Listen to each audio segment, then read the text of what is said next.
What up, gang? Carolina Jackpot time coming at you on Monday evening. I hope everybody's doing good today. All right, well, the Vegas lines got released yesterday for all of our games this upcoming weekend, and South Carolina opened around a 7.5 point favorite at home against Vanderbilt. Now, the general public has bought that money down, or they brought that spread down by betting on Vanderbilt. So it's down now to 5.5 points. So the money is just pouring in right now on Vanderbilt. Guys, we've seen this happen I don't know how many times with ball games. Fading the public is a thing. It's a real thing. Yeah, and I got to clear my head a little bit. Got to thinking about this. I've got to think South Carolina's going to go out there and they're going to get a concentrated, really good effort from the Gamecocks on Saturday night. A lot of injury concerns coming out of the SC State game. I think that most of these guys are healthy. They're just holding them out for precautionary reasons. And I really do think that a lot of the playbook has been held back. That's what I'm hoping anyway. That we don't see the rest of this freaking vanilla BS offense that we saw for a large part of the Virginia Tech game and all of the South Carolina State game. We just got to have this line. They've got to block, and they've got to make that thing go. Now, that said, my concern also, too, is on the defensive side of the football. Vanderbilt, they love to run the football. They run a lot of misdirection stuff. Pavia's going to be pretty accurate on most of his passes. I mean, he's a 65, 70% guy. He kind of lives in that range.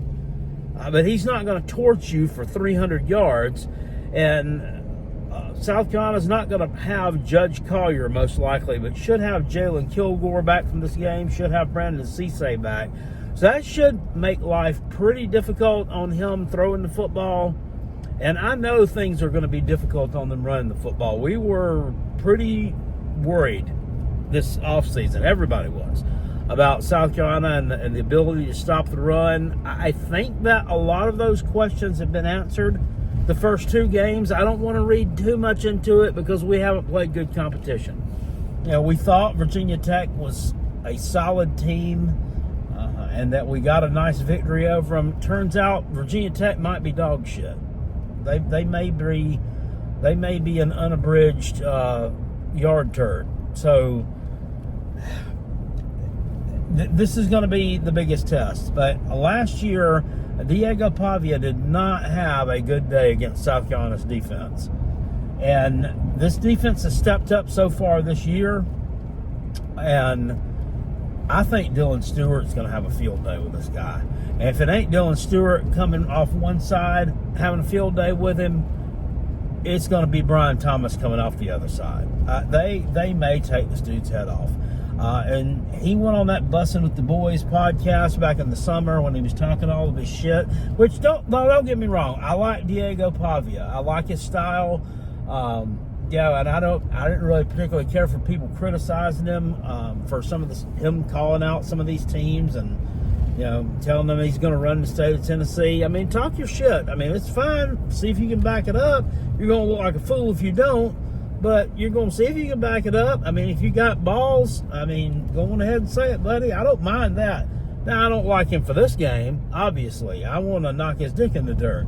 Not me personally, the team, our defense. But he didn't have a great game against us last year. Now, he was beat up last year going into that game. He's fully healthy this year. That's the only thing, and they've got a ton of confidence. They're coming in here with a ton of confidence, got a ton of swagger. I think that if that line doesn't block better, they are going to be able to get some pressure on Lenore Sellers. They've got some weird slants and stunts. And, their defensive line obviously is probably going to be a little bit undersized. But, they've been recruiting better. They've been portaling better. So, probably not much so. It's probably more of a depth thing with Vanderbilt in terms of that unit wearing down. But a lot of people are on Vandy in this game. Yesterday, I was telling you, I think they were going to break the streak. I really have a hard time with that. Guys, I have a hard time telling you that they're going to do that. Now that I think about it, I think you've seen South Carolina play a C game against Virginia Tech, and probably like a D+ game against South Carolina State, and still win both games rather comfortably. So my bet here is going to go on the Gamecocks. I mean, they put this thing together. They could blow this team out. You saw Virginia Tech was beating them by 10 points the other day at halftime. Thing is, they made adjustments at halftime. Came out and scored, 34 unanswered points. Now, so I have no doubt South Carolina can have them down at halftime. Guess what? I don't know that your adjustment's going to work against this bunch of Gamecocks. I really, really don't. So I can't believe that we're sitting here making videos about Vanderbilt and spreads dropping against them. But, I mean, here we are. I mean, it's a good football team, guys. They've done the necessary things to level their program out. I can't believe their over-under win total back before the season was set at 4.5. That was just the most ridiculous thing ever. I mean, they basically returned the whole team. So I didn't get that. And they've went out and got themselves another good running back to go along with Cedric Alexander. His name is escaping me right now, but he's a transfer. He's from New Mexico State.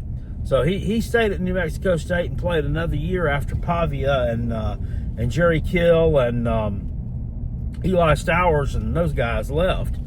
He was there last year. But he's doing some good things for him, too, out of the backfield. So their offense has been clicking. Ours has been clunking.